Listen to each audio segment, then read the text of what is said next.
నీ భారం యెహోవా మీద మోపు. నీ యొక్క సమస్యల భారము దేవుడి మీద మోపు. ఎందుకు మోపాలి? నీ భారాన్ని ఎందుకు మోపాలంటే ఆ భారాలన్నిటి నుంచి దేవుడు నిన్ను విడిపిస్తాడు. చెబుతున్నారు, సలహా ఇస్తున్నారు ప్రజలందరూ. దేవుడి మీద నీ భారం మోపు, దేవుడు నిన్ను విడిపిస్తాడు. ఎందుకంటే నీవు ఆయనకు ఇష్టడవు కదా, అందుకే నీకు కలిగిన అపాయాలన్నిటిలో నుంచి ఆయన తప్పిస్తాడు అంటారు. హల్లెలూయా. నీ భక్తి చూసి, నీ విశ్వాసం చూసి జనులందరికీ తెలుసు. నువ్వు ఎక్కడన్నా నివసిస్తున్నప్పుడు, ఏ ప్రాంతంలోనైనా జీవిస్తున్నప్పుడు, ఆ ప్రాంతంలో ఉన్న వాళ్ళందరికీ నీ గురించి తెలవాలి. ఏం తెలవాలి? నీ పాపిష్టి బ్రతుకు కాదు, నీ రోత జీవితము కాదు, నీ యొక్క పరిశుద్ధమైన జీవితం గురించి ఆ ప్రాంతం అంతా తెలవాలి. దేవుని పేరు నీ ముఖం మీద కనిపించాలి. యేసయ్య బిడ్డవని వాళ్ళందరూ గుర్తించాలి. నువ్వున్న చోటెల్లా, నువ్వు నివసిస్తున్న ప్రాంతంలో జనులందరూ చూసి ఈయన యెహోవా భక్తుడు అనుకోవాలి, దేవుని విశ్వాసి అనుకోవాలి. హల్లెలూయా. ఆ రకంగా నువ్వు జీవిస్తున్నప్పుడు, కొద్ది కాలం నువ్వు జీవిస్తున్నప్పుడు, దేవునితో నువ్వు కలిసి నడుస్తున్నప్పుడు, దేవునిలో నువ్వు జీవిస్తున్నప్పుడు, నీకేదైనా శ్రమ ఆపద వచ్చినప్పుడు జనులందరూ వచ్చి నీకు ఇచ్చే సలహా ఏంటి? ప్రజలందరూ చుట్టుపక్కల ఇరుగు పొరుగు వాళ్ళు ఉంటారు కదా, బంధువులు ఉంటారు కదా, నీ స్నేహితులు ఉంటారు కదా. నీకేదైనా శ్రమ వచ్చినప్పుడు వాళ్ళు ఇచ్చే సలహా ఏంటంటే, నీ శ్రమ అంతా దేవుని మీద మోపు, నీ భారమంతా యెహోవా మీద మోపు. ఎందుకని? నువ్వు దేవుడికి ఇష్టడు కదా.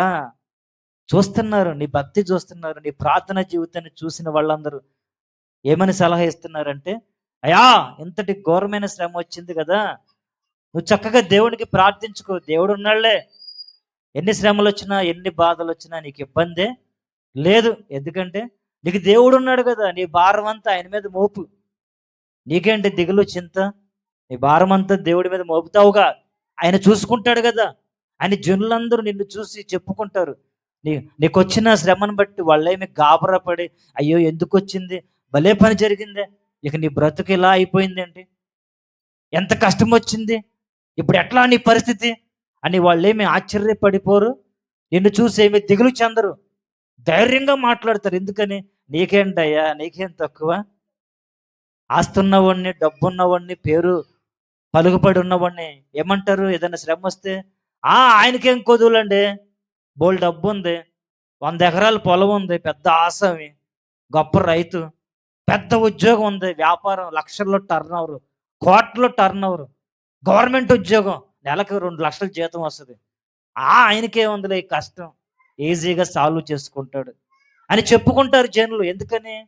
నువ్వు అంత స్థితిలో ఉన్నప్పుడు, గొప్ప స్థితిలో నువ్వు ఉన్నప్పుడు, నీకేదన్నా చిన్న శ్రమ కలిగినప్పుడు, ఏదన్నా ఆర్థిక ఇబ్బంది కలిగినప్పుడు ఎవరు భయపడరు, దాని గురించి ఇబ్బంది పడరు. ఏమని మాట్లాడుకుంటారంటే, ఆయనకేంటండి బోళ్ళంత సంపాదించాడు, ఇది అంత చిన్నది, ఊరికే కట్టేస్తాడు అనుకుంటారు. అట్లాగే ఇక్కడ ప్రజలందరూ మాట్లాడుకుంటున్నారు. ఎందుకని?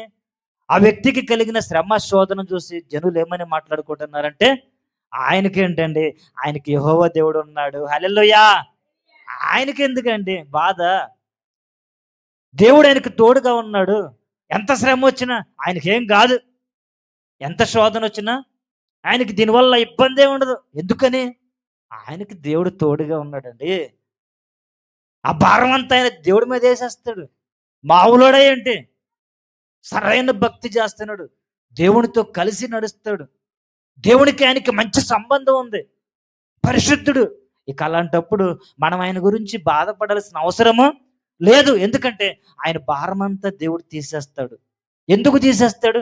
ఆయన భారమంతా దేవుడి మీద మోపుతాడు, ఆయనే చూసుకుంటాడు. ఇక మనం ఆయన గురించి దిగులు చెందాల్సిన అవసరము లేదు అని జనులందరూ చెప్పుకుంటారు. ఎందుకు చెప్పుకుంటున్నారంటే, నీ భక్తి జీవితం అలా ఉంది, దేవునిలో నువ్వు అలా నడుస్తున్నావు. అందుకోసమే జనులందరూ నీకు కలిగిన శ్రమను బట్టి, నీ శోధనను బట్టి వాళ్ళు అంటారు, నీ భారం అంతా యెహోవా మీద మోపే, ఆయన చూసుకుంటాడు కదా, నీకున్నాడు కదా నీ దేవుడు అని జనులందరూ చెప్పుకుంటారు.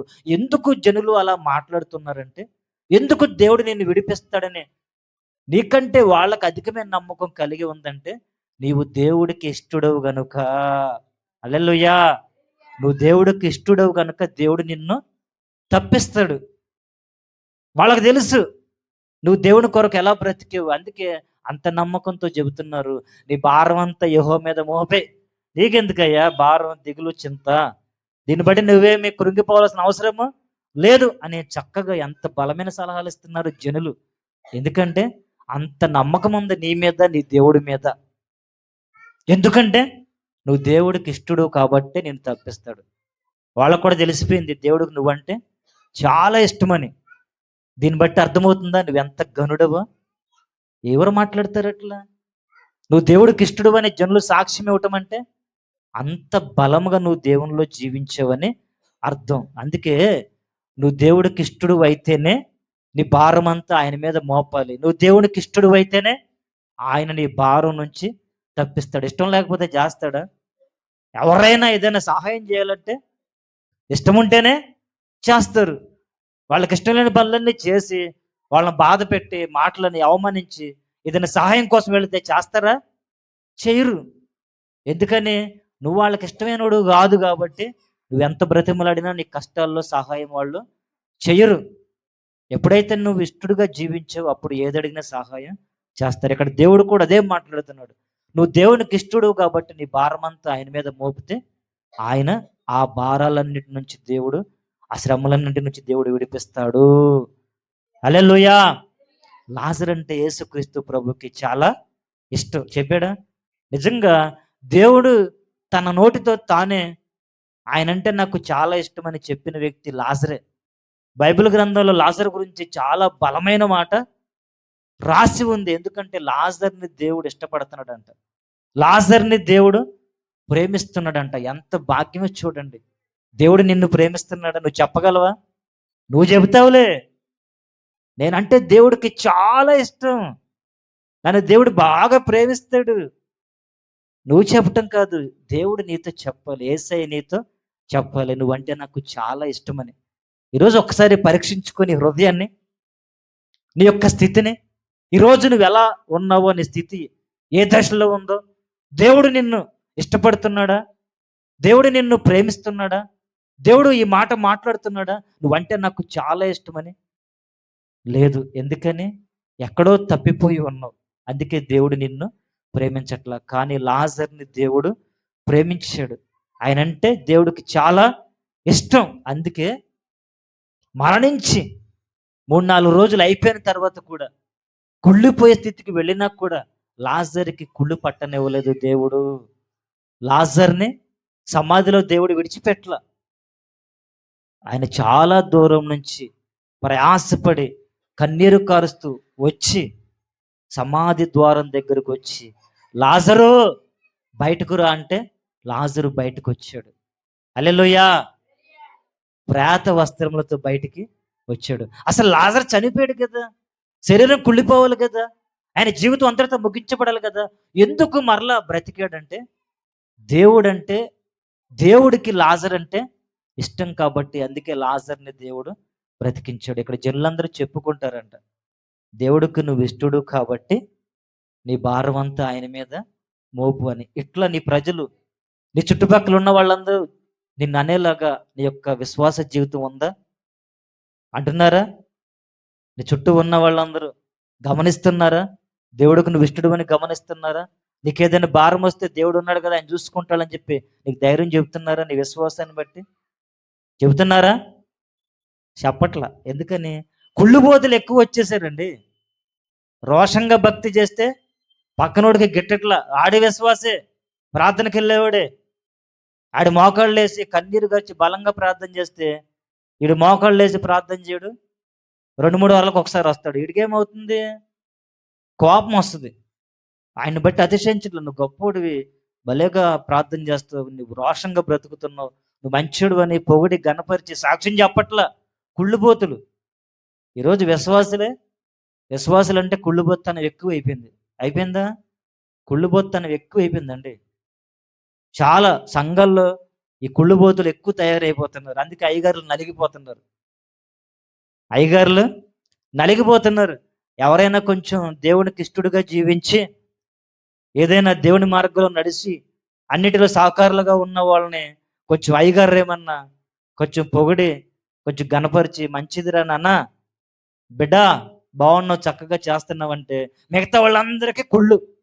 అయ్యగారు ఏంటి ఫలానా వ్యక్తిని ఈరోజు ఒక పొగిడేస్తున్నాడు, మనం మనుషులం కాదా, మనం రావట్లేదా ప్రార్థనకి, మనం మంచోళ్ళం కదా. అరే నువ్వు మంచోడు కదని ఎవరన్నారు? ఆ బిడ్డ ఏదో మంచి కార్యం చేసింది, దేవుడి కొరకు కష్టపడింది, ప్రయాసపడింది కాబట్టి దేవుని సేవకుడు అది జ్ఞాపకం చేసుకుని ఆమెను కొంచెం ఘనపరిచాడు. నీకు కుళ్ళు, ఓరలింతను, నిన్నేదో అన్నట్టు. అవునా కదా, ఇట్లా ఎంతమంది ఉన్నారు సంఘాల్లో. అందుకే అయ్యగారులు ఎవరిని గురించి, ఒక వ్యక్తిని గురించి కొంచెం ఘనపరిచి మాట్లాడాలన్నా చాలా కష్టమైపోయింది. అందుకే విశ్వాసులారా, నువ్వు చేసిన కార్యాన్ని బట్టి, నీ యొక్క కష్టాన్ని బట్టి, నీ పరిచర్ను బట్టి బలముగా దేవుడి కొరకు నువ్వు ఇచ్చిన అర్పణలో కానుకలు ఏటి గురించైనా, దేవుని కొరకు నువ్వు చేసిన శ్రమని గురించి సేవకుడు ఎప్పుడైనా కొంచెం పొగిడే విధంగా నేను గనపరచకపోయినా కొంచెం అర్థం చేసుకో సేవకుడిని. ఎందుకంటే కుళ్ళుబోతులు ఉన్నారు సంఘాల్లో, వాళ్ళకి నచ్చట్ల. అర్థమైందా? ఇది నిజం. అందుకే అయ్యగారులు ఎవరిని పొగడలేకపోతున్నారు. దయచేసి విశ్వాసులందరూ గమనించాలని నా యొక్క మనవి. హల్లెలూయా. అందుకే ఈరోజు మనం ఎంత భక్తి చేసినా చుట్టుపక్కల ఉన్న వాళ్ళు ఆ దేవుని బట్టి మాట్లాడతలేదు, దేవుడి భక్తి చేస్తున్న వాళ్ళు ఇడిపిస్తాను మాట్లాడతల్లా, కుళ్ళుబోతులు అయిపోయారు. అయిపోయారా? అది కానీ వాళ్ళు కుళ్ళుబోతులు అయినా అవ్వకపోయినా దేవుడు తెలుసు నువ్వు దేవుడికి ఇష్టడు కాబట్టి నీకే శ్రమ వచ్చినా నీ భారం అంతా దేవుడి మీద మోపితే ఆయన వాటి నుంచి విడిపిస్తాడు.